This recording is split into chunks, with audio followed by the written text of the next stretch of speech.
estamos aqui esperando. Eu entrou o Silvano e acho que o David, se eu não me engano, e a gente comentou.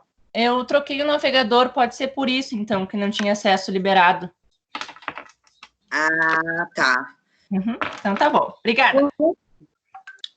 Boa noite para vocês, né?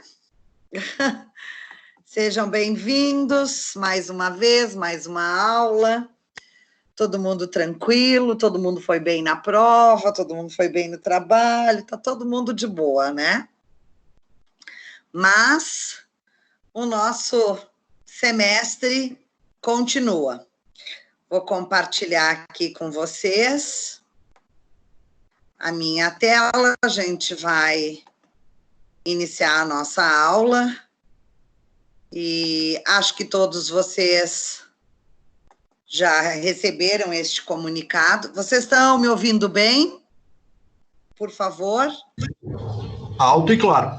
Sim, tudo certo. E conseguindo visualizar a minha tela, certo? Sim.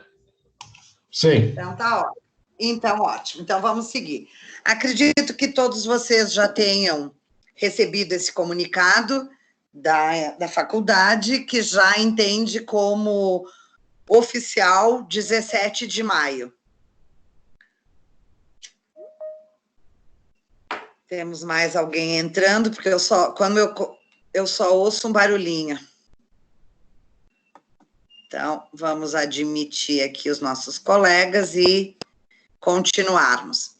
Então, como eu dizia, né, só recapitulando, vocês devem ter visto esse comunicado no AVA e até por e-mail, que a Anhanguera já assumiu como oficial, desde a semana passada, a data de 17 de maio para permanecermos online, à distância, né?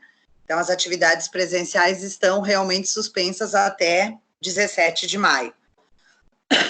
O que não significa que isso não será estendido, mas até 17 de maio,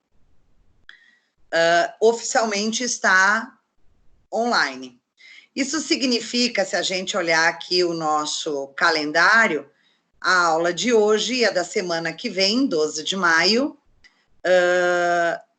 certamente estamos online. Se realmente voltarmos 18 de maio, que é uma segunda-feira,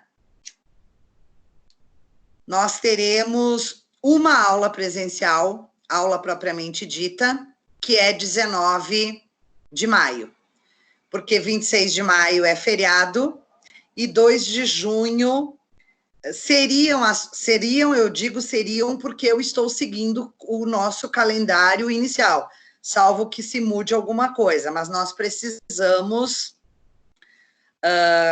enfim, termos algumas estratégias.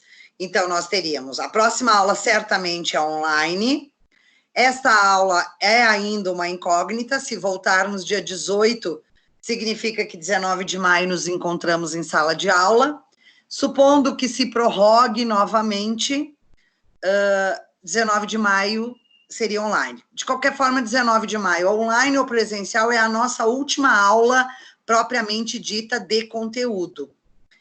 E então, porque 26 de maio é feriado, nós temos um feriado, 2 de junho seria o nosso trabalho avaliativo, e aqui me parece que nós teremos as provas interativas, e eu havia me organizado para vocês enviarem por e-mail o trabalho.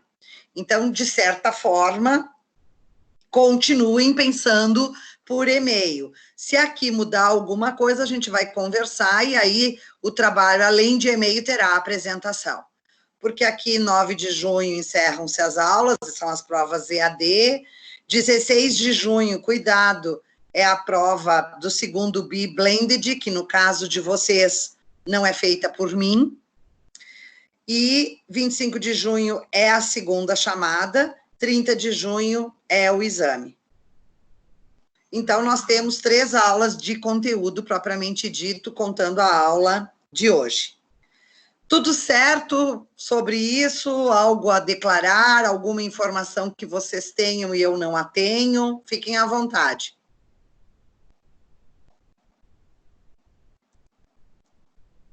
Não, tudo certo, prof. Pra mim, tudo certo.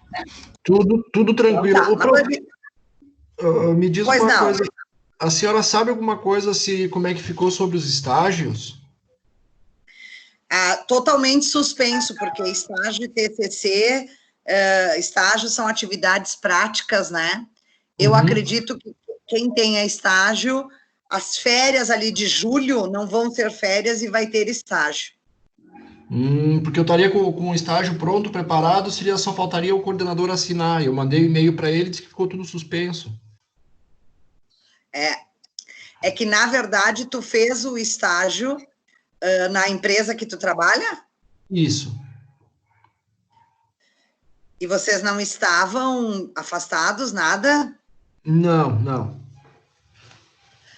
A situação é essa. Quando se fala estágios, nós estamos falando estágios de toda a ordem, da engenharia, da fisioterapia, da psico, ou seja, são estágios que exigem presencial com o coordenador formado da área na empresa, e agora ficou toda essa dificuldade de mensurar se estava em home office, se estava com suspensão de contrato, por isso que se resolveu esperar. Mas eu me comprometo contigo de, essa semana, ir atrás dessa informação mais concreta, se ela já existe, e te passo um e-mail. Ok, muito obrigado. Ou te chamo no WhatsApp, tá? Ok. Deixa comigo que eu vou ir atrás.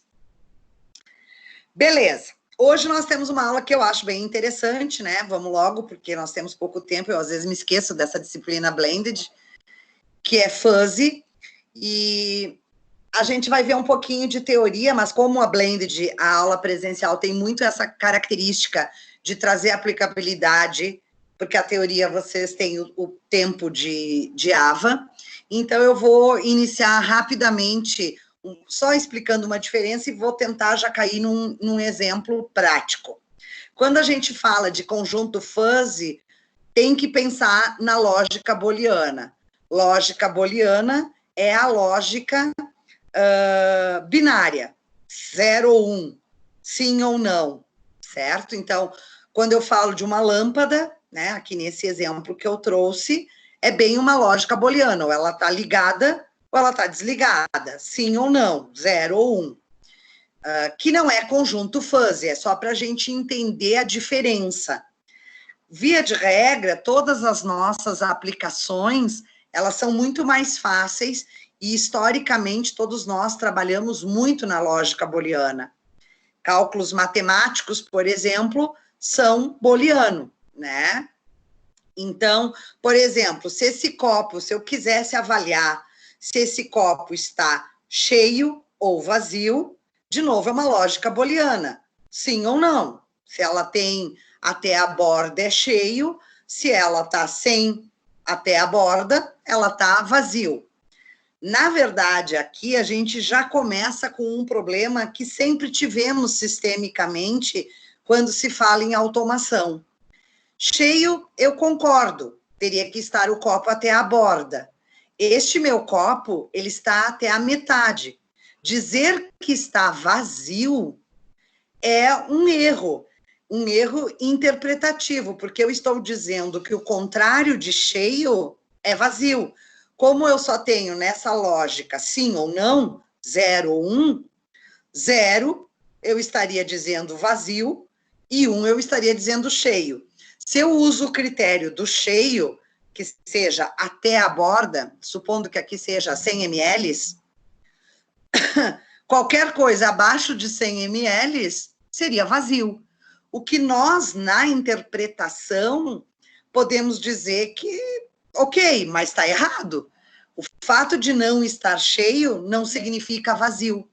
E isso são estágios que nós chamamos intermediários, que a booleana não trata, como é uma lógica binária, ou é cheio ou é vazio, não existe intermediário.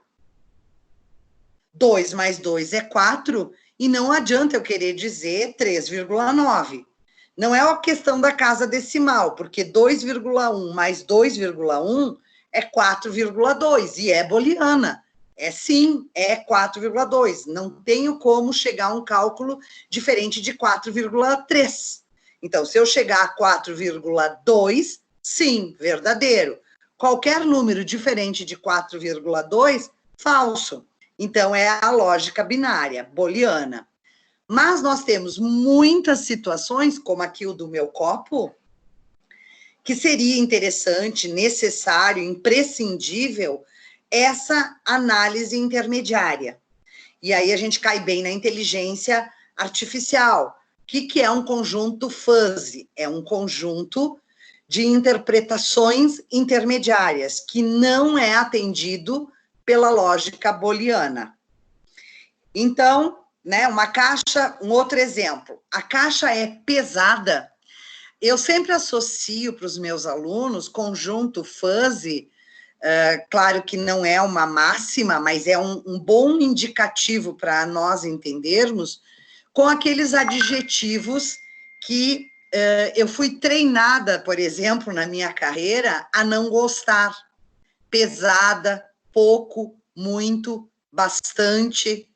Por que eu digo na minha carreira? Porque eu sou originária, tecnicamente falando, da teoria binária, em que todos os sistemas e automações que a gente conseguia fazer seguia essa questão booleana. Ou eu chego no número, eu chego no resultado correto, ou ele é incorreto. Então, eu fui treinada a detestar estes adjetivos: pouco, muito, bastante, satisfatório, insatisfatório, legal, ruim, péssimo, pesado, leve, porque eu tinha limitações técnicas para dar resultados com relação a isso. Na última década, digamos, no meu caso, né, a nível Brasil, que a gente começou a trabalhar bastante com automação e inteligência artificial, voltada justamente a estes meio-termos, a estas classificações intermediárias. E tive que me reinventar e aceitar nos cases, e absorver, e até desejar nos cases práticos de automação e de informatização, tudo que fosse adjetivo. Quero medir pesado, quero medir leve, quero medir satisfatório, bom, ruim, começou a me interessar tudo. E eu comecei a apreciar estes adjetivos a partir do momento que se utiliza conjuntos fuzzy. Então, se eu tenho uma caixa e eu quero avaliar se ela é pesada, eu parto, por exemplo, a média é 10 quilos. Então, ela tem 5 quilos, ela tem 50% do peso que me diz, que seria uma média, 50% da média que me determina peso. Eu não poderia dizer na binária que ela é pesada, portanto, eu diria que ela é leve, embora ela tenha 50% do peso da média das pesadas. Na teoria fuzzy, se eu estiver trabalhando na teoria fuzzy, eu já diria, ela não é nem tão pesada, mas também não tão leve. Ela está com 50%. Se o nosso resultado aqui fosse 60%, 0,6, ela estaria muito mais próxima de ser pesada do que ser leve. E nas operações dentro das nossas empresas, este meio termo nos interessa. É aquele ditado, nem 8 nem 80. Eu tenho um conjunto de informações fuzzy, importantíssimas, valiosas dentro das nossas operações, que foram por décadas tratadas desta forma, verdadeiro ou falso, ignorando que o meio termo é quase, às vezes, perto do verdadeiro. Se aqui fosse 0,90, na binária eu trataria como leve. Não diria que é pesada, mas ela está muito mais para pesada do que para leve. Então, essa é a diferença. Claro que 2 mais 2 é 4. é binário, é verdadeiro ou falso. Eu continuo ainda tendo uma margem para algumas operações tratar como binária. 2 mais 2 nunca será 4,1. Bom, não riam do meu desenho, por favor, porque propositalmente ele era para sair assim, tá? Bem distorcido. Isso é um círculo? Dentro da geometria, a gente sabe que ele não é, ele está totalmente fora dos padrões, mas ele tem uma conotação, ele tem uma representabilidade de um círculo, muito mais do que um triângulo, do que um quadrado. Então, a gente tem sendo 1 como verdadeiro, 0 como sendo falso, mas aqui, gente, um intervalo infinito de opções que eu ainda posso tratar. Ele não é um círculo totalmente perfeito para ser um verdadeiro, e ele não é um quadrado, um triângulo, um retângulo, para que eu tratasse como totalmente falso. Ah, aqui eu escrevi fácil, né? E li falso, e falei falso. É falso, não fácil. Falso. Então, este intervalo bastante infinito é exatamente o que a gente vai trabalhar. Ai, gente, tem gente me esperando aqui para liberar. Nossa, e quanta gente. Jonathan, Roger, Samuel, bem-vindos.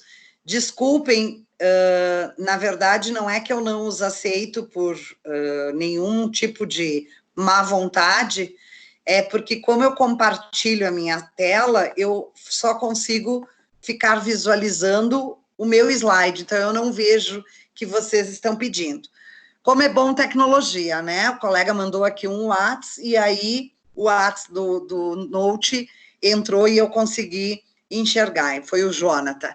Então, mais uma vez, bem-vindos e me desculpem a demora. Voltando, então, este intervalo aqui entre o que é totalmente verdadeiro e o que é totalmente falso é o que o conjunto fuzzy vai trabalhar e é o que nos interessa não perder como informação. Volto a repetir, por décadas, o que estava aqui nesse intervalo, a gente ignorava, por trabalhar apenas com a lógica binária, 0 ou 1, verdadeiro ou falso. Dentro ainda de todos esses conceitos, a gente tem ainda um outro termo que eu gosto de compartilhar com vocês, que é a questão de pertinência. Como eu falei, todos aqueles adjetivos, eles traduzem muito o que é o conjunto fuzzy. Pesado, leve, bom, ruim, satisfatório, insatisfatório. O exemplo que eu trouxe aqui, técnico de manutenção interrompe as operações para ajustar uma máquina e diz que será bem rápido. Isso acontece muito na minha empresa. Quanto tempo você leva para fazer essa correção no sistema? Muito rápido, diz o meu programador. E aí ele leva, que nem aqui no exemplo, 4 horas para encerrar a atividade. E eu questiono, cara, você não me disse que ia ser rápido? Para o programador, ou no meu caso aqui, para o técnico de manutenção, 4 horas para aquele ajuste foi rápido. Para ele, demorado seria se ele levasse 2 dias, 1 semana. Isso é questão de pertinência, é a mensuração do ângulo de quem está avaliando. É bastante subjetivo. E, como eu falei, se eu pondero e crio binariamente, rápido é 10 minutos, lento é qualquer coisa acima de 10 minutos, eu perco essa pertinência. Uma manutenção numa máquina importada da Alemanha, 4 horas pode ser rápido. Uma manutenção numa impressora, que é limpar os caracteres, trocar a fita, porque ela é muito antiga, 10 minutos já é rápido. Então, a pertinência, ela às vezes traduz que estes adjetivos assumam posições verdadeiras ou falsas, não apenas pela questão numérica. E é isso que a gente vai ver. Então, a gente também chama, conjunto fuzzy, também é conhecido como lógica difusa. Já que eu sempre tratei na binária 0 e 1, na lógica difusa é qualquer valor entre o 0 e o 1. Então, 1 seria pesado. No meu exemplo da caixa, 0,5. Não é 0, portanto, não é leve. Também não é 1, que seria o extremo do pesado. E aí vai alto, muito alto, longe, rápido, veloz, satisfatório, insatisfatório. Eu posso ter uma variedade de avaliações bastante significativas. No meu copo, a lógica difusa poderia tratar como parcialmente cheio, meio vazio, e não apenas cheio ou vazio, né? A gente ainda, às vezes, enfrenta situações que são complexas e de interpretação. Para vocês, ok, cheio seria esse copo até a borda, 100 ml. Vazio seria totalmente sem líquido, 0 ml. E nessa medida que eu sei que vocês estão enxergando, eu não estou dizendo quantidade de ml, mas só na visualização, seria parcialmente cheio ou meio vazio?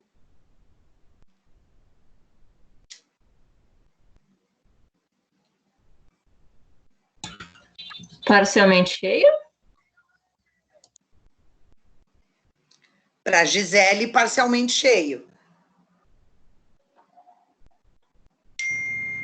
Parcialmente cheio.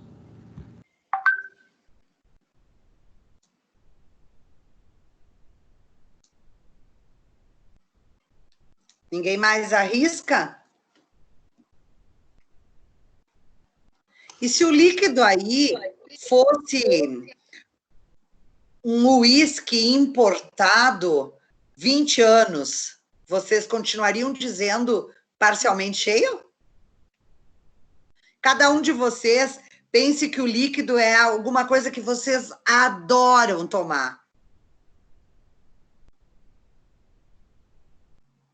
Ah, ok. Daí estaria, para mim, estaria meio vazio daí. Pois é. Para um otimista, ele estaria meio cheio, e para um pessimista, ele estaria meio vazio.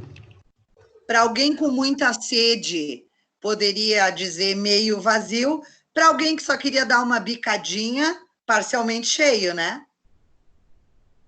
É verdade. Isso é a questão de pertinência. Isso é pegar um contexto e ele poder assumir ao mesmo tempo dois estados. E isso a gente chama grau de pertinência. Depende da situação, do tempo, do cenário, do motivo, né? Eu acabei de dizer que é sede, podia ser água. Eu estou desde as 7 da manhã sem tomar nenhum líquido, eu estou sedenta, debaixo do sol, fiz uma corrida de 12 quilômetros, tá meio vazio para mim isso. Agora, se isso fosse um uísque 20 anos, para mim, que detesto destilado, para mim isso tá parcialmente cheio, eu já enxergo como demais para mim. Então, o grau de pertinência pode variar no mesmo tempo, apesar de ser numérico, se nós traduzíssemos isso em ml, da mesma forma. Isso é o bacana do conjunto fuzzy. E isso, a automação, a inteligência artificial, resume 99% do nosso trabalho. Porque a binária, verdadeira ou falsa, gente, não precisava nem de inteligência artificial, é o que nós já fazíamos. A inteligência artificial veio para buscar as interpretações. Qual foi o trabalho que eu dei para vocês? Foi o do irrigar a grama? Irrigar o jardim, na verdade, vai ter grama, vai ter árvore. Ah, desculpe. Humilhei agora o terreno de vocês, não era uma grama, era o jardim. Lembrem sempre do conjunto fuzzy, que está com baixa umidade, muita umidade, há quantos dias chove, não chove. Trabalhem bastante com isso. 0 ou 1 não nos interessa, tá? É inteligência. Então, na verdade, aqui é uma outra maneira de comparação, né? Ligado ou desligado, e agora eu posso avaliar níveis de iluminação. Então, enquanto na lógica booleana eu tinha um corte, e este corte sempre matemático, claro, mas eu tinha um ponto de corte, 0 aqui, 1 aqui, e era isso que eu tratava. No conjunto fuzzy, ou lógica difusa, como queiram, eu posso avaliar todo o trajeto. Eu posso pensar em toda essa variação de iluminação, e não só ligado e desligado, em toda essa variação. E para cada um desses pontinhos que fizeram essa linha, porque isso não é uma reta, eu posso dar tratamentos diferentes. E é aí que a gente entra.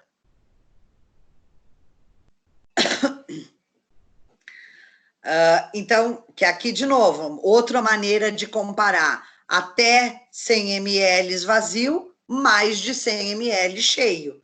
De novo, eu tenho um corte matemático.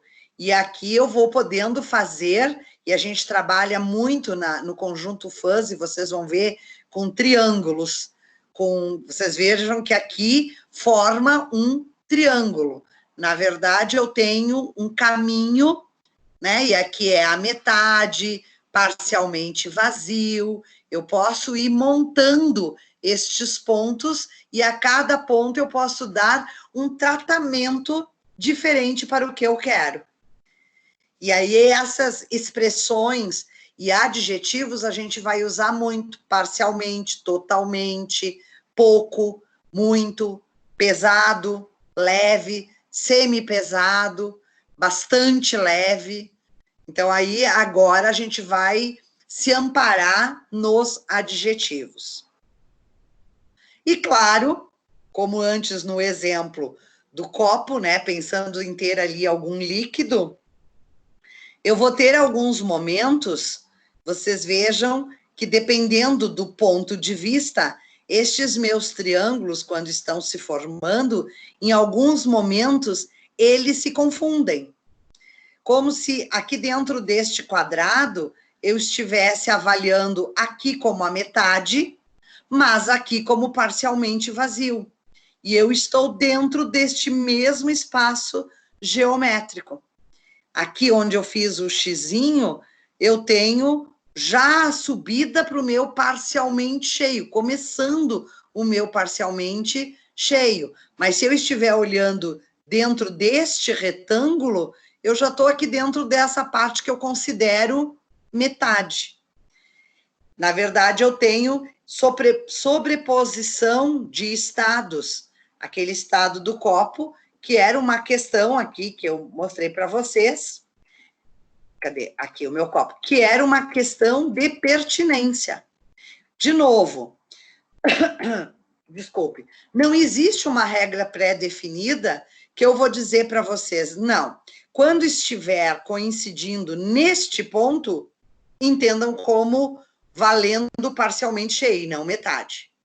Na verdade, cada caso, cada requisito, cada processo que vocês estiverem automatizando é um aprendizado daquele ponto de visão.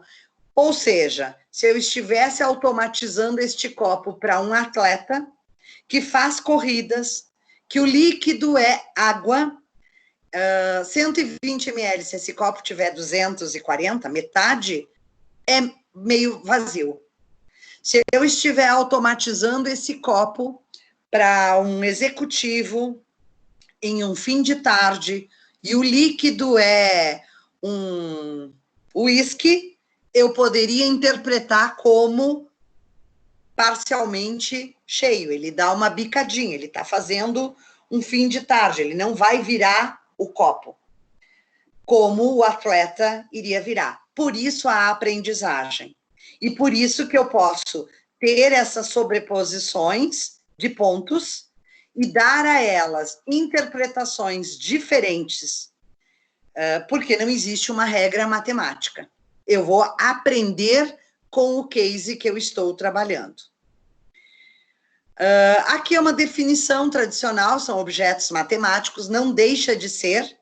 Vejam que aqui eu tratei numericamente, e estes numericamente me levaram a construir este gráfico. Isso aqui é um modelo cartesiano, então eu ainda trato como matematicamente, mas o meu objetivo é fazer a programação da imprecisão, que nós, numa conversa, a gente consegue realmente traduzir. Essa caixa está muito leve. Então, até a minha entonação muito leve já nos dá a interpretação para o meu ouvinte de que, nossa, está bem longe do peso médio do que é pesado.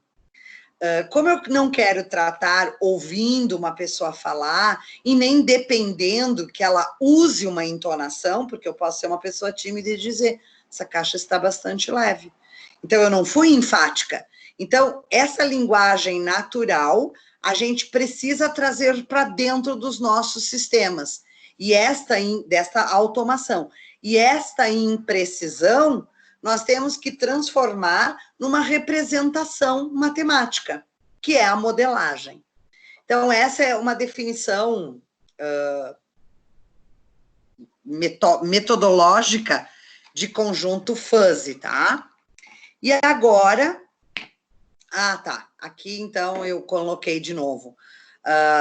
É destinado justamente a essa linguagem natural, problemas que a gente sempre tratou como abstratos, essa linguagem que a gente usa muito adjetivos, trazê-los para dentro da programação.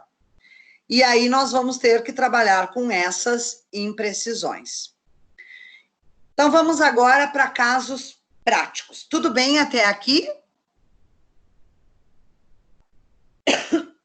Sim, tudo certo. Ok. Vamos lá.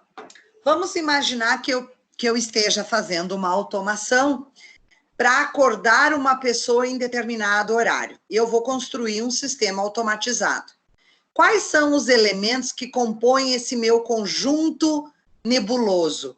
Como o próprio nome diz, são aquelas informações, aqueles dados que são imprecisos. E quais os elementos que vão trabalhar com isso no meu conjunto fuzzy? O que é um conjunto nebuloso? Matemático. Horário. E eu quero fazer até assim, para vocês entenderem, tá? Eu quero despertar, quero chacoalhar a cama se a pessoa não levantar. Então, na verdade, eu preciso entender se existe uma pessoa na cama. Quer dizer, ela pode já não estar mais, ela levantou, para que eu vou ficar chacoalhando a cama? Horário e peso da pessoa são os meus conjuntos nebulosos, é o que eu vou poder ter de número para trabalhar. Bem, e aí horário, vamos lá, numérico, 6h30, é o meu primeiro despertar. Vou ter que 6h31, 6h32, 6h35, 6h37, de minuto em minuto, ou, se eu assim desejar, de 10 em 10 minutos, testar o peso desta pessoa. Se o peso da cama, se a cama eu acoplei uma balança, o peso da cama mais 40 quilos ou 100 quilos, né, o peso da cama menos o peso da pessoa, se a cama pesa 100 quilos e eu tiver 140, é a minha margem, eu defini isso, ou se eu tiver 200 quilos, a pessoa está em cima da cama, chacoalha a cama. E assim o segundo despertar, 6h40. A pessoa, vou de novo pesar a cama. Se o peso da cama for maior do que 40 e menor do que 100, a pessoa está na cama. Vou chacoalhar a cama. E assim eu vou fazendo, supondo que eu botei de 10 em 10 minutos. A pessoa está demorando para acordar? O que é este demorar? 40 minutos, 60 minutos, 2 horas, eu vou ter que aprender com a pessoa. Se a pessoa trabalha às 7h30, 2 horas, está demorando muito para levantar. Aliás, já perdeu o horário do trabalho. Então, eu posso colocar esse demorar e gerar mais um dispositivo, jogar um balde de água. Eu vou poder criar subsídios, criar estatística. Essa pessoa tem algum problema no despertar, porque com o despertador, com o chacoalho da cama, 2 despertar, era o padrão, e ela está acordando 7h30, ou seja, 60 minutos após o primeiro despertar. 7h30 é o horário que ela devia estar trabalhando, é demorar. Agora, supondo que é uma pessoa que normalmente tem o compromisso 10 horas, ela quer ser acordada às 6h30, mas 7h30 talvez não seja demorar. É acima, é a quantidade de despertar que essa pessoa precisa. Eu sei, ninguém vai automatizar uma cama, mas para algumas pessoas seria uma excelente ideia. Inclusive o chacoalhar a cama. Vocês poderiam despertar, poderia ser ligar a luz do quarto, poderia, em cada despertar, dentro desse questionamento demora para levantar, poderia se introduzindo dispositivos, acender a luz, ligar a televisão, ligar o ar-condicionado na temperatura X, baixando a temperatura, ou ficando mais frio, ou ficando mais calor. Enfim, parece utópico, né? Eu sei, vocês vão dizer, quem é que vai querer isso? É porque nunca ninguém inventou. Lembrem-se de que todo mundo duvidava de que um celular seria ainda um aparelho que todo mundo gostaria de ter. Lembrem-se que no passado ninguém imaginaria transmissão de vídeo e voz por sistema de telefonia. Então, existe agora a ferramenta. A criatividade e a aplicabilidade depende de nós. Por isso que, às vezes, mesmo não estando nessa disciplina de inteligência, mesmo para disciplinas iniciais da engenharia, eu costumava dizer, e ainda repito, que as engenharias vão reinventar o planeta, porque é inimaginável tudo que a gente pode fazer. No segmento de trabalho, sim. De mobilidade, muito. De maneiras de viver dentro de casa, família, morar, comer, se relacionar, se vestir, fazer compras, todas as coisas vocês podem imaginar, é possível de fazer. Então, a ferramenta a gente tem. Agora resta realmente a criatividade de se colocar em prática. Eu não sei se vocês enxergam como utopia esse exemplo, mas eu acho totalmente possível. Eu não sou uma pessoa que tem dificuldade de levantar, mas conheço pessoas que o rendimento da manhã já começa horrível porque já sai sempre atrasado. Então, eu, por exemplo, para mim, não gostaria que acendessem a luz. Eu já gostaria de uma cafeteira que saísse fazendo café. O cheiro do café me acordaria. Então, nós temos inúmeras coisas que a gente poderia fazer. A função pertinência, e a gente agora vai fazer uma programação, uma modelagem, vou fazer com vocês, na prática, a gente realmente tem 2 elementos muito importantes aqui. Primeiro é o valor descrito no elemento, e depois é o grau de pertinência. Então, por exemplo, o valor 6h30 é um valor. O grau de pertinência e de imprecisão é quantos minutos entre o primeiro chacoalhar e o segundo despertar, para que eu possa medir o que é muito e o que é pouco tempo, se está demorando ou não. Não existe uma regra. Para muitos de vocês, 10 minutos é o que vocês programam no celular para tornar a despertar. E para outras pessoas, 10 minutos pode ser já me atrasei. Então, este grau de pertinência, que a gente chama de variável G, vai fazer parte desse conjunto fuzzy muito personalizado. Aliás, essa é uma grande preocupação dos técnicos desenvolvedores de aplicativos, seja software, seja o equipamento de automação. Eu vou desenvolver esta cama para Rose, e a Rose, 10 minutos, eu já me atrasei, tá, gente? Eu tenho por hábito despertar e levantar. Essa é a minha teoria. 10 minutos, para mim, demorou muito a Rose para acordar.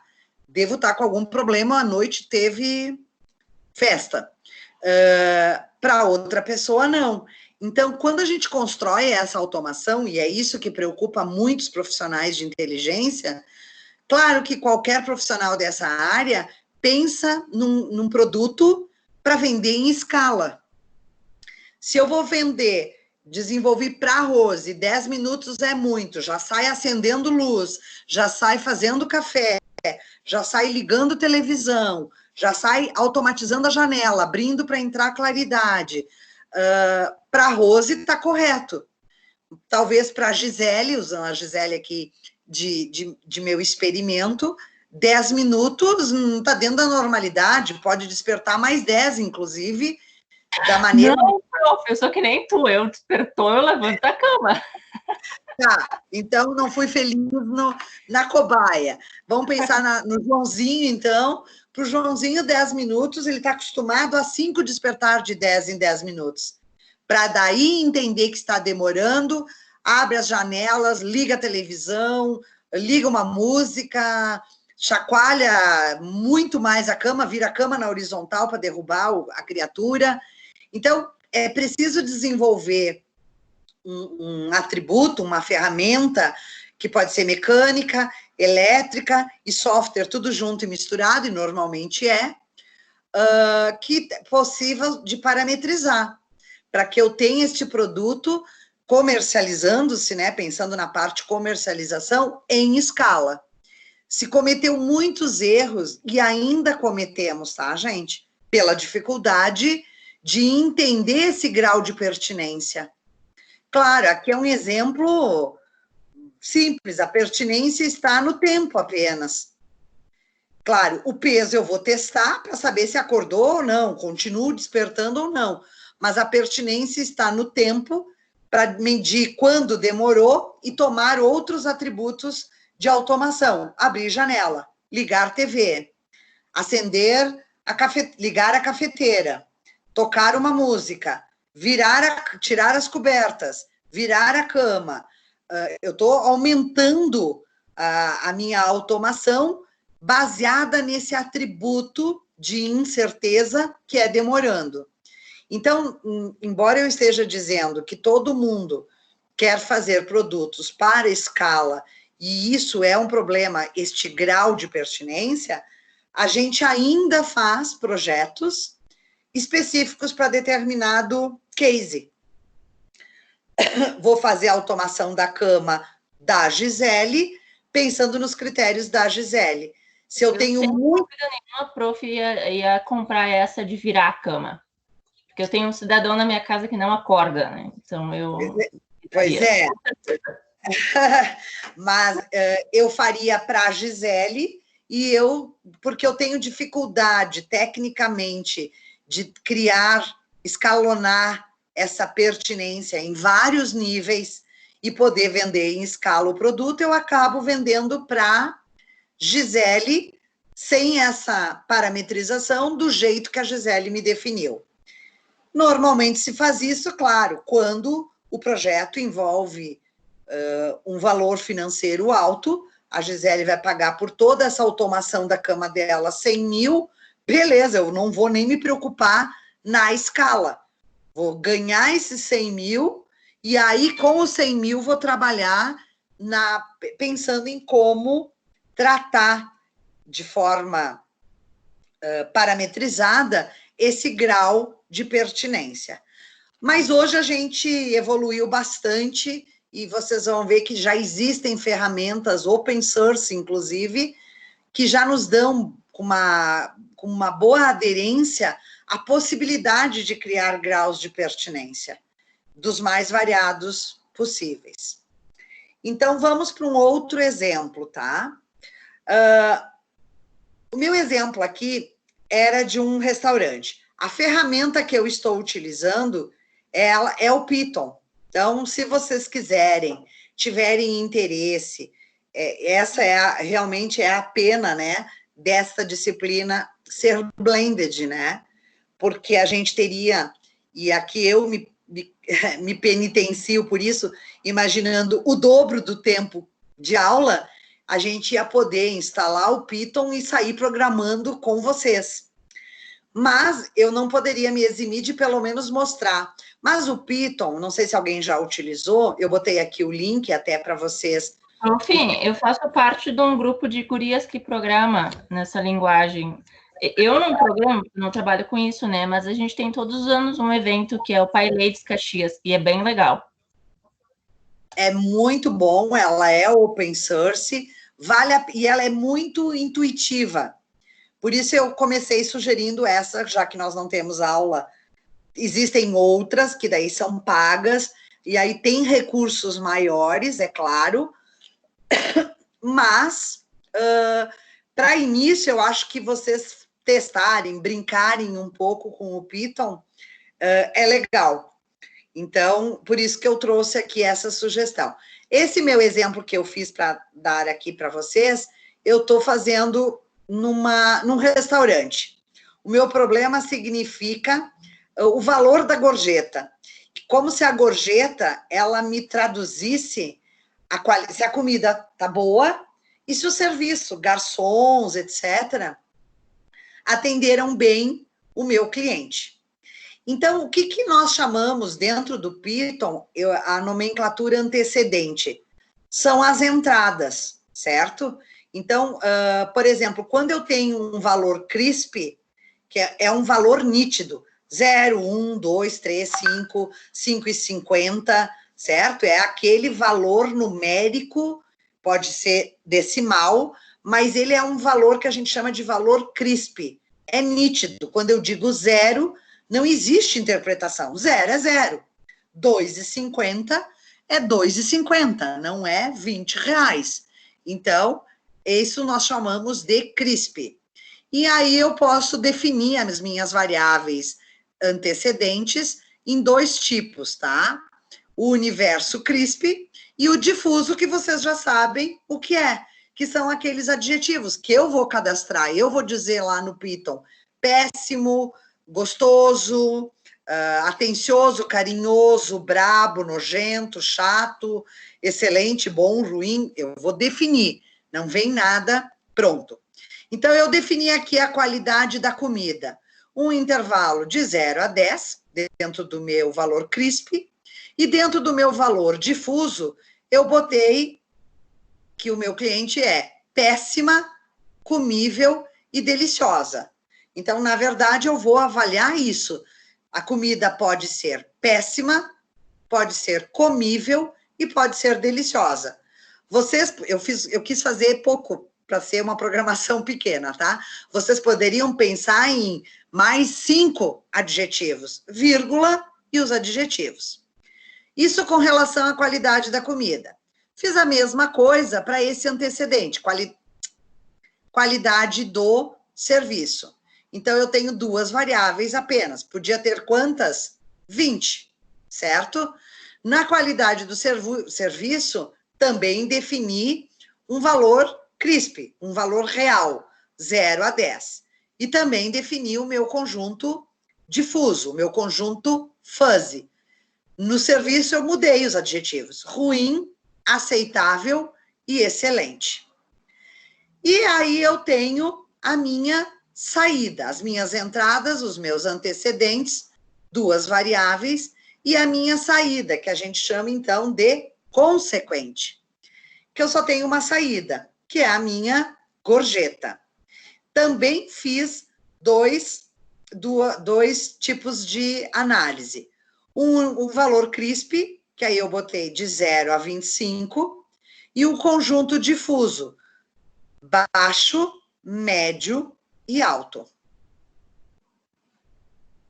Bem, a minha modelagem no Python começa assim. Ah, mas, prof, eu não tenho essas definições. Não tem como começar. Então, para cada case, a gente tem que entender o negócio, capturar se é um cliente ou se vocês querem definir por vocês, capturar, primeiro, o que é antecedente, são as entradas, e as saídas. Aqui, muito simples. Conforme a comida péssima, aceitável, excelente, vai me gerar uma gorjeta, ou vice-versa. Conforme a gorjeta que eu receber de 0 a 25, vou nivelar baixa, média e alta, e vou fazer a combinação, que vocês já vão ver, para uma comida de qualidade péssima, comível, deliciosa, ou de um serviço ruim, aceitável e excelente. Aliás, é uma combinação exponencial. Eu posso ter um serviço excelente com uma comida péssima.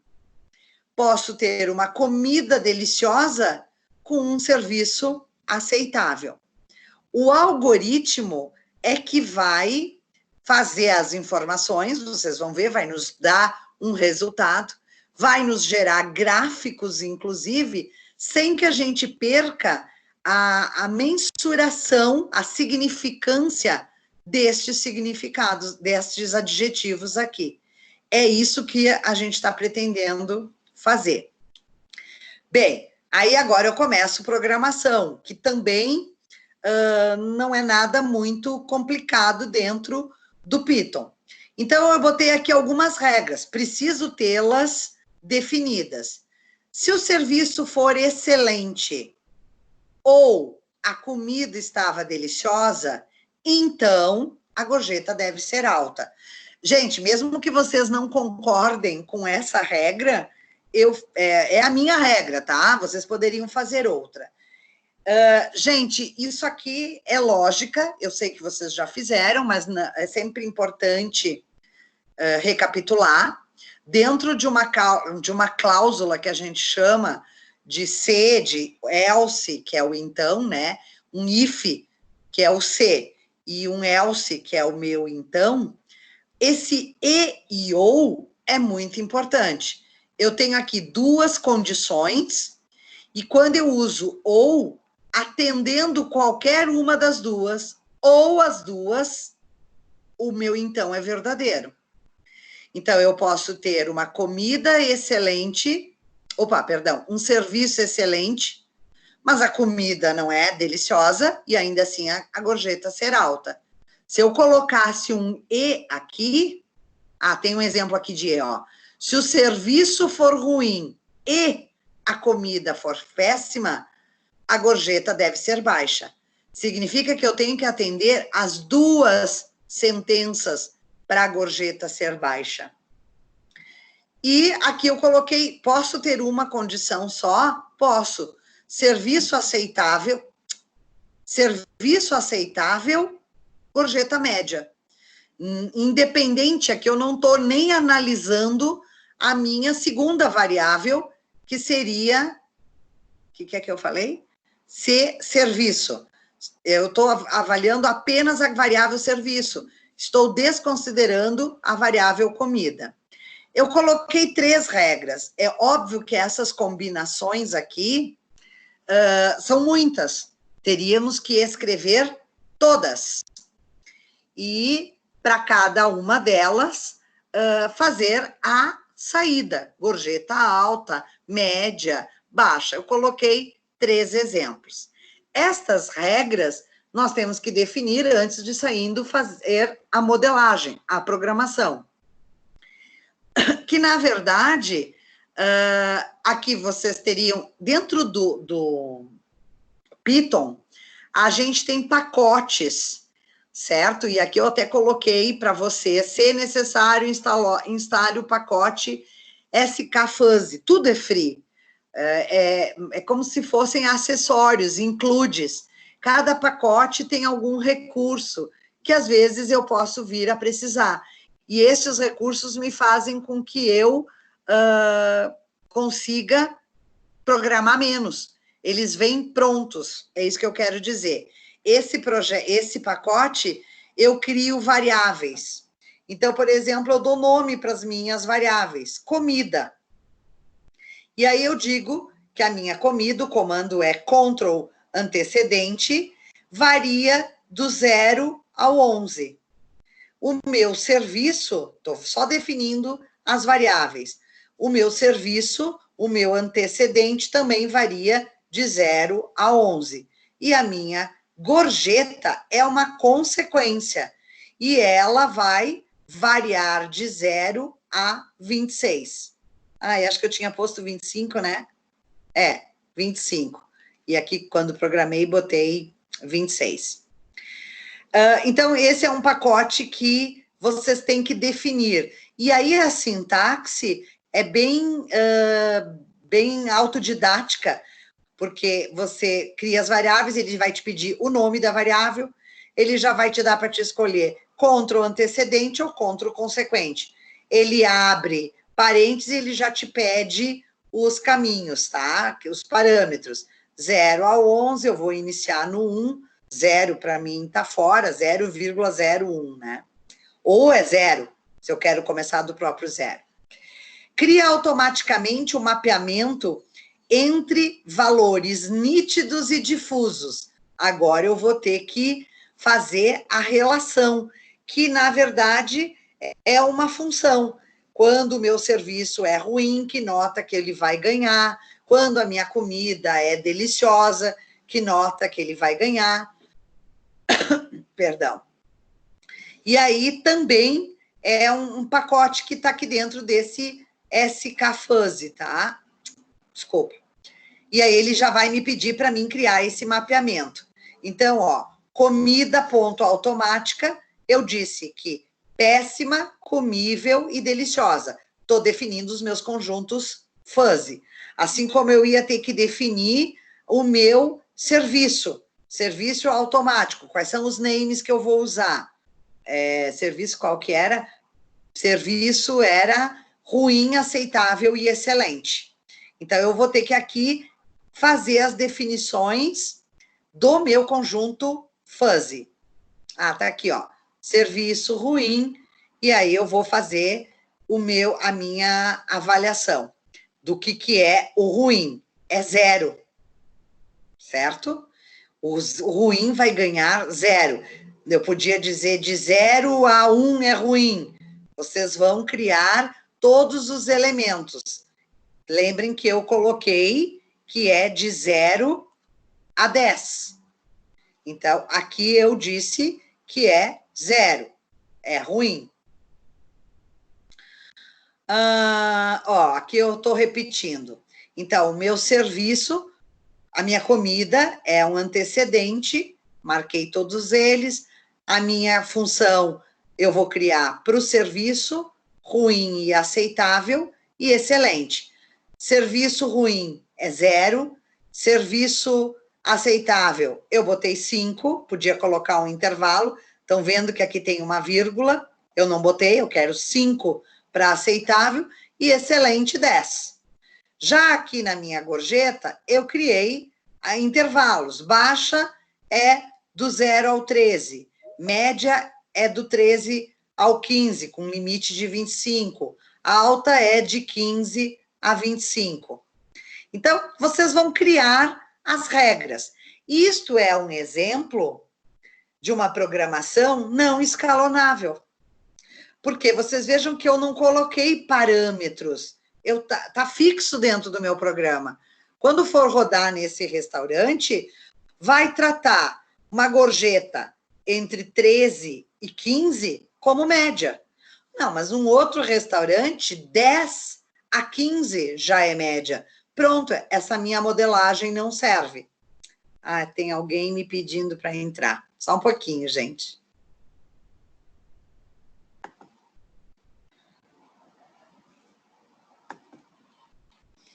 Então, isso, mas claro, para a gente iniciar, é importante vocês entenderem como que um exemplo de como se faz.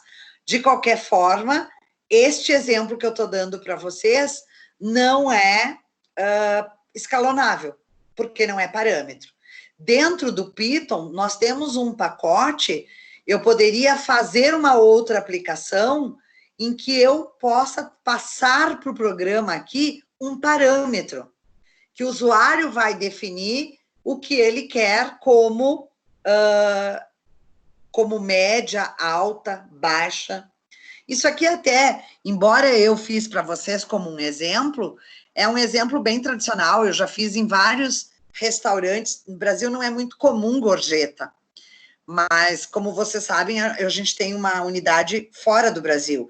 E lá, principalmente nos Estados Unidos e na Europa, você não dar gorjeta é como você não dizer boa tarde quando chega num restaurante para o garçom. Então, só que lá os parâmetros da gorjeta, inclusive, varia não só por restaurante, mas por horário.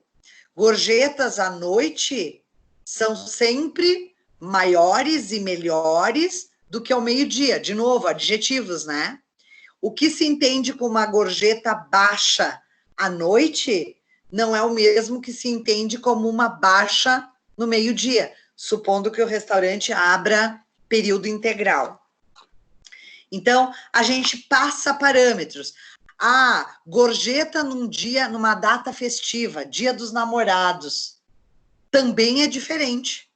Neste meu exemplo aqui, se eu me lembrar, por exemplo, Dia dos Namorados, que na Europa não é 12 de junho, se o meu parâmetro fosse 0 a 25, gorjeta alta é só 25. Porque praticamente todo mundo, Dia dos Namorados, dá gorjeta alta. Então tem que ser 25 para ser alta mesmo. Bom, e assim eu vou programando, tá, gente? Essa é a sintaxe, essa é a cara. Por quê? Porque daí, a partir disso, o próprio Python vai gerar exatamente estes gráficos aqui. Olha só, quando eu crio uma função que a gente chama de gaussiana, que ela está aqui, ó, eu posso criar funções, isso aqui é uma função chamada triangular, que é essa minha aqui. Então, eu vou definir exatamente a minha linha de curva, 0 a 5. Vejam que a minha comida é 0 a 5, para que eu possa ir a 10 de novo. Então, eu vou ter um triângulo aqui. Eu não sei se vocês estão enxergando, eu fiz de rosinha um triângulo, e aqui também de azul um triângulo. Eu posso ter os pontos nebulosos, então aqui eu estou dizendo que é péssima ou comível. E vou montando esses meus triângulos. Quem monta esses gráficos para a gente enxergar se a nossa programação está batendo com a interpretação do nosso case? O próprio Python.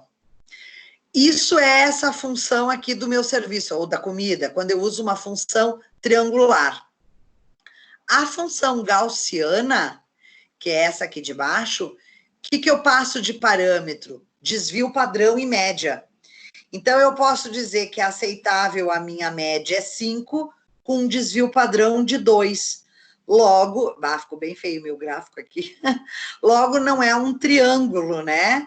Ela é uma curva, uma parábola. Eu vou montar linhas que vão subindo e vão descendo. Eu posso formar também gráficos desse tipo, porque eu quero, na verdade, 5 aproximado. Então, eu desvio padrão, 2 eu aceito, 2 para mais como 2 para menos. Vocês já calcularam o desvio padrão. Devem ter sido meus alunos de estatística, mas se não foram, devem ter visto. Assim como aqui no excelente, que eu disse 10, melhorei um pouquinho meu desvio padrão para 3. E aí, 3 para mais, 3 para menos. E também vou ter, esse meu azul ficou muito parecido, mas enfim, o ruim, o aceitável e o excelente. E eu posso usar para a mesma pertinência aqui, que era para a mesma variável, aliás, de antecedente, que era o meu serviço, vocês vejam que eu usei para o ruim triangular, isso aqui não ficou bem um triângulo, mas poderia ficar, e para o serviço aceitável e excelente, eu já quis dar um parâmetro, então eu uso de desvio padrão e média, eu usei uma função que a gente chama de gaussiana, que também está disponível no Python. E aí eu vou ter esses pontos nebulosos, que em determinado momento, no meu serviço, tanto vai ser o ruim, como pode ser a subida aqui do meu aceitável, justamente por essa variação de desvio padrão. E aqui também tem outro ponto difuso, e aqui também tem outro ponto difuso. E ele vai me dar esses resultados. E aí, a gorjeta? A gorjeta eu também poderia usar as mesmas funções, gaussiana, triângulo. Aqui, inclusive, eu usei a parte de triângulo e usei uma outra função, que talvez nem caiba, mas para vocês verem que existe, que é o trapézio. Quando eu quero entender lateralidade, inclusive, que é, na verdade, um intervalo aqui, nesse meu modelo cartesiano, que é de lateralidade. Então, aqui no trapézio também eu quis entender que entre o 13 e o 15, não interprete como pico ou queda, como lateralidade. 13 e 15, na verdade, é quase a mesma coisa. De novo, adjetivo. Uma gorjeta 13 ou 15 está na média, realmente. Então, trate como um trapézio e não como um triângulo. Não está nem subindo, nem descendo, e nem quero gaussiana, uma curva que sobe ou desce lentamente. Trate como lateralidade. Aí eu uso o trapézio. Mesmo que para vocês isso não faça sentido na prática, né? Eu fiz questão de mostrar para que vocês entendessem quais são as opções as mais usuais: triângulo, gaussiana, trapézio. E aí ele vai me mostrar estes espaços e como todos os dados que eu vou dar input vão acontecer. Então, na verdade, vai entrar a gorjeta, 13, 5, 0, 8, 10, 12, e vai associar a um serviço ruim, aceitável, excelente, e, inclusive, a uma comida,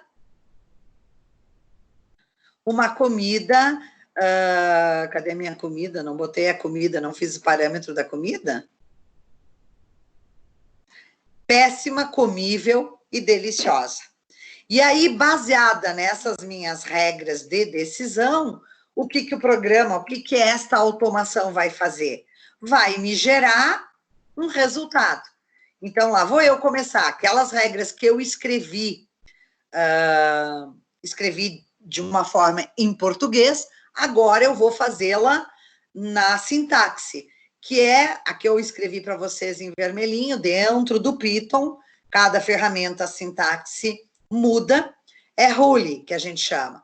Então, rule 1, rule 2, rule 3, quantas regras eu tiver. Ruling de serviço, excelente, esse símbolo, que é paper que a gente chama, significa ou. Então, serviço excelente ou comida deliciosa, o sistema vai interpretar gorjeta alta. A minha regra 2, serviço excelente, não tem condição, vírgula, gorjeta média. E o meu rule 3, minha regra 3, serviço ruim, este E comercial significa E, comida péssima, gorjeta baixa. Muito bem. Baseado nisso, dependendo do que entrou de gorjeta, e aí agora eu vou ter que escolher também o que eu vou automatizar.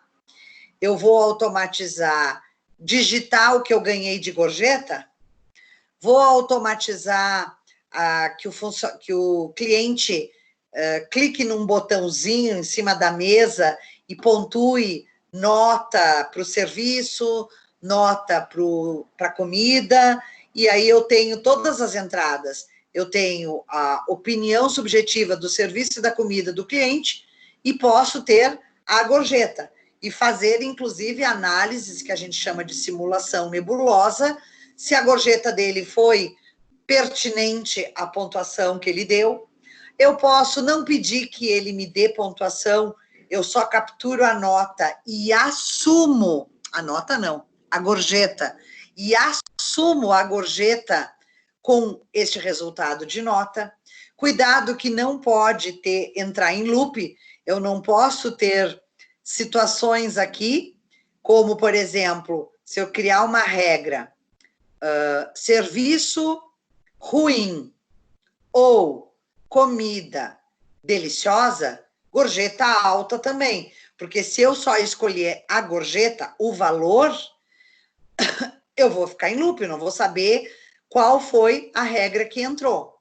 Então, eu posso criar várias regras com combinações exponenciais, mas diferentes.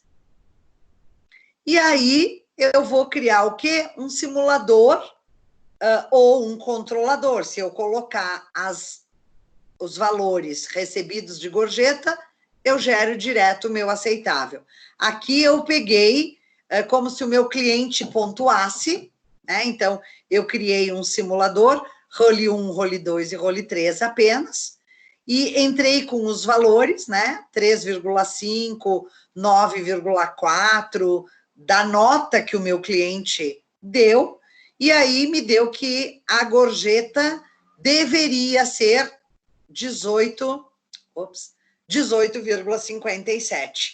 E aí posso até comparar com a gorjeta que eu ganhei.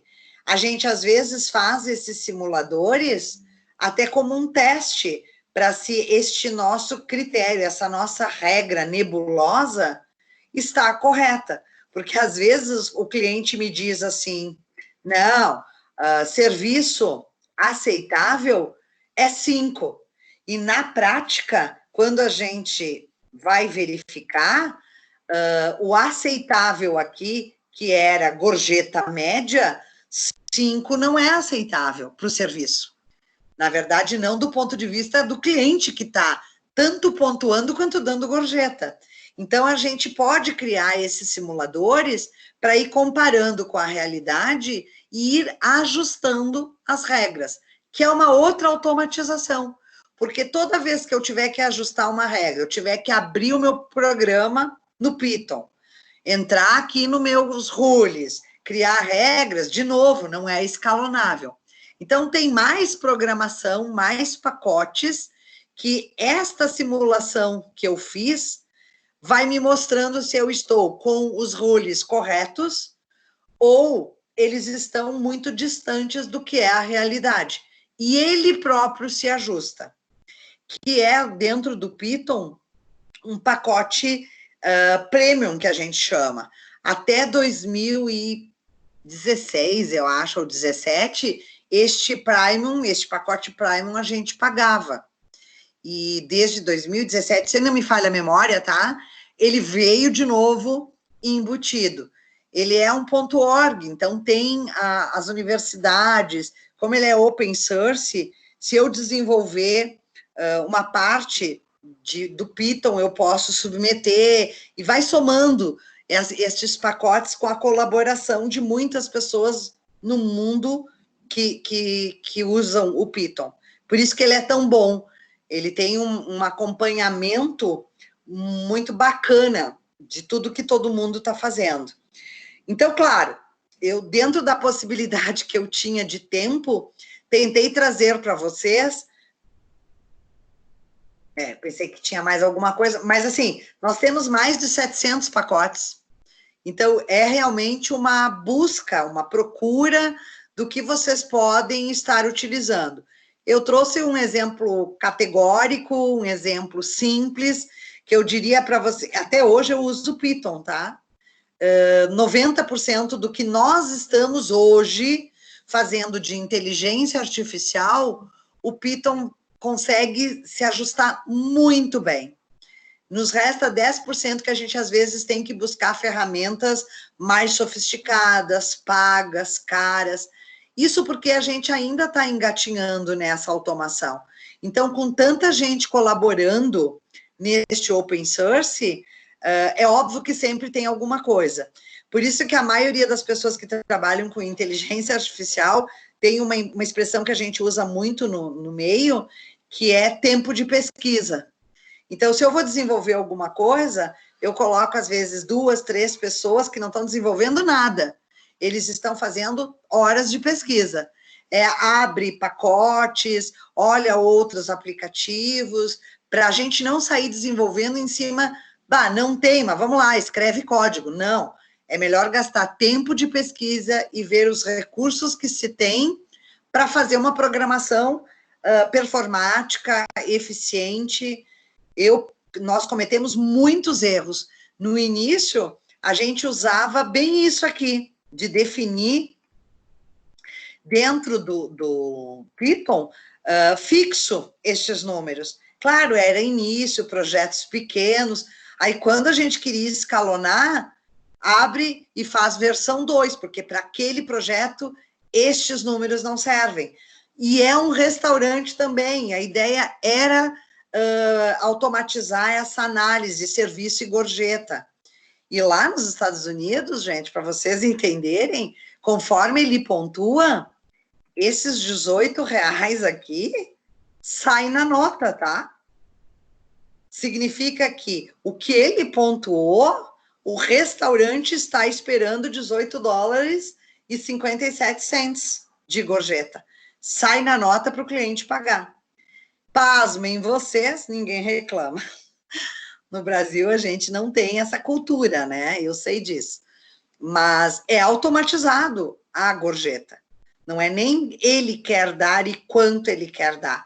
É realmente, e é um botãozinho que tem sobre as mesas que se faz o cliente avaliar. São 4 pessoas. Os 4 avaliam, soma-se média aritmética. São 4 pessoas, 2 adultos e 2 crianças. Média ponderada. 8:55. Bem, cadê vocês? Deixa eu voltar a vê-los. Espero que tenham compreendido, absorvido a experiência, a ideia. O ideal seria sentar e programar e pensar em cases e encontrar pacotes, mas a nossa aula Blended não nos permite. Então, fica aqui o desafio para vocês de investirem nessa área. Claro, nem todo mundo gosta, mas é um curso de automação, gente. É importantíssimo que vocês tenham esse espírito de pesquisa. E se não for o Python, se tiverem acesso a outros aplicativos, legal, tem muitos outros, a maioria é pago, mas, enfim, se não começaram utilizando, eu sugiro iniciarem por esse. Beleza? Não sei se alguém gostaria de algum comentário. Colaboração, reclamação, fiquem à vontade. É bem show isso, prof. E é só para, enfim, comentar com a galera que ela tem um cunho bem social, essa comunidade, né? Ela é envolvida em todos, mundialmente, e tem eventos uma vez por ano em vários países. E se você não tem dinheiro para participar do evento, a comunidade te paga a passagem e a estadia com os fundos para você ir para um evento mundial de programação. É muito legal. Vale muito a pena conhecer. Eu não sei se alguém já recebeu uma ligação telefônica do Ministério da Saúde perguntando sobre a saúde de vocês. Não. Não, ainda não. Ainda não. Eu recebi. Acho que eu devo ter uma cara de doente, então. E é em Python, totalmente automatizado. Inclusive as perguntas, como você está se sentindo, tem várias perguntas, você não clica para dar a resposta como a maioria dos chatbots, né? Diz que para sem febre. Você fala, não tenho febre. Reconhecimento de voz da frase e ela, o robô em conversa com você. E é desenvolvimento em Python. Show de bola, bem legal. Acho que foi uma das primeiras aulas que a gente teve online que eu comentei isso, que ia ter, né? Mas não sabia se tinha efetivamente, se já estava funcionando, né? Bem legal. O Jonathan ia falar alguma coisa? Professor, eu ia perguntar sobre avaliação na faculdade, tem alguma previsão, se vai ter? Essa cadeira tem uma avaliação que é feita lá, né? Se vai ser online. Ah, tá, então, acho que você entrou na aula, eu já tinha falado, né? Acredito que sim, então. Olha só, até o prezado momento, até a data agora,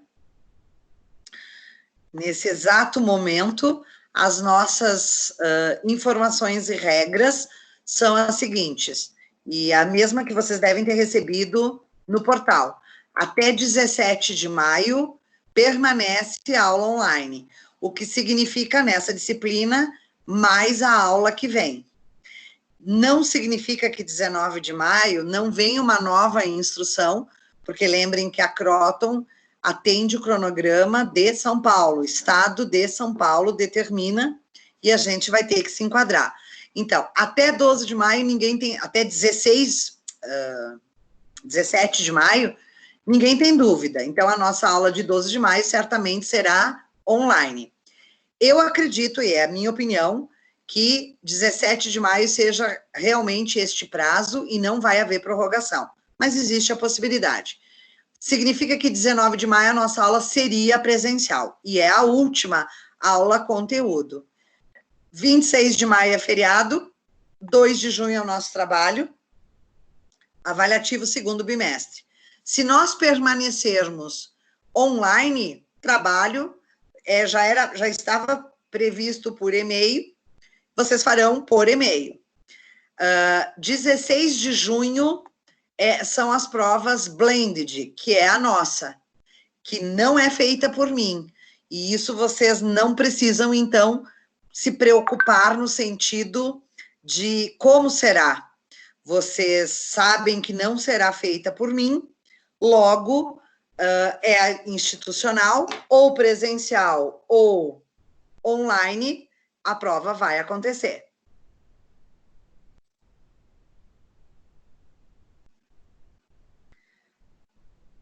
Eu não sei o que o colega me mandou aqui, é colega de vocês. Sou eu. Professora, voltou É você, agora, Jonathan? tinha caído. Sou eu, caiu bem na hora que a senhora estava explicando, ele caiu fora. Ai, não acredito. Sim. Até onde você ouviu? A senhora começou a explicar que nós tínhamos recebido e daí parou. Então tá. 17 de maio já está certo que ficamos online. Ou seja, a nossa próxima aula, 12 de maio, online. A partir de 18 de maio, semana começa aqui 18 de maio na segunda, Jonathan, não se tem certeza que se volta ou não. A princípio é para voltar. Seria a nossa última aula conteúdo, seria presencial. 26 de maio, para mim, é feriado. 2 de junho é o meu trabalho, é meu, feito por mim, já até passei para vocês, que do segundo bimestre, 1.500 pontos, vocês têm que me mandar por e-mail, se nós tivermos aula, mas provavelmente não, porque são as provas interativas, mas se tivermos, vocês vão fazer a apresentação. Se tivermos online, vocês farão a apresentação como fizemos do chatbot. A nossa prova Blended, 16 de junho, vem da instituição. Se já voltamos para o presencial, vocês farão lá no auditório, comigo. Se não voltamos presencial, vocês receberão ela online.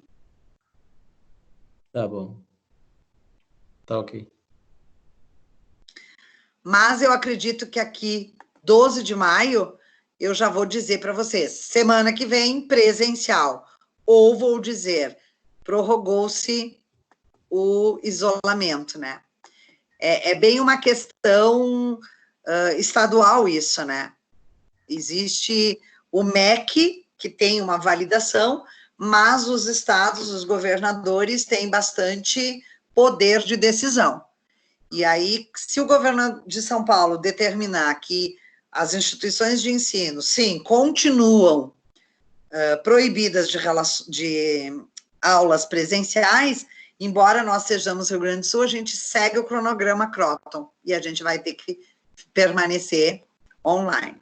Mas minha opinião, bem pessoal, tá, gente, sem informação privilegiada alguma, acredito que 17 seja realmente o fim das aulas online. Beleza. Eu tenho certo medo do Dória. Se fosse dependendo só do Rio Grande do Sul, estaria tranquilo, mas dependendo de São Paulo, eu tenho certo receio. Na verdade, até com aquele fechamento das estradas, tem umas coisas em São Paulo, tudo é muito grande em São Paulo, tudo é muito difícil, tudo é muito... Então, eu imagino o quão difícil seja decidir esse tipo de coisa, né? Também recebe-se muita pressão. Vocês imaginem com o relaxamento, os pais voltando a trabalhar, as crianças não têm aula, é um estado de calamidade pública mesmo. Sim, sim, concordo, é muito complicado, é muito instável, né? Mas eu acho que a gente aqui, peço a vocês são muito maneiro, tem uma outra instituição que eu tenho uma disciplina de sexta-feira, ela é prática, e eu já tive que voltar. Sexta-feira passada eu tive que voltar ao presencial. E eu tive que meio que discutir com 2 alunos que não queriam entrar na sala de máscara, entendendo que eu não tinha poder de obrigá-los nem a colocar e nem a tirá-los da sala de aula. E, nossa, de novo, né, gente, foi bater com a professora errada, né? Porque eu não tenho realmente autoridade nenhuma, e acho que nem precisava usar da minha autoridade para pedir que os alunos usassem máscara, né? Então, peço a vocês, seja qual for as nossas decisões, o dia a dia de vocês, né, respeitem, cuidem-se, tenho certeza, vocês são super jovens, tenho certeza que vocês estão fora da curva, mas tem os pais de vocês, avós, amigos de mais idade, professores que nem eu, enfim, a gente está vivendo um momento que é preciso aprender a se cuidar, mas para cuidar também do outro, né? Com certeza. Então tá, gente, espero que essa aula eu preparei com muito carinho, queria muito que vocês conhecessem isso. E fica para vocês o desafio. Corram atrás, tá bom? Um bom resto de semana e a gente se vê terça, beleza? Obrigada, tchau. Obrigado. Até mais. Obrigado, Jovem.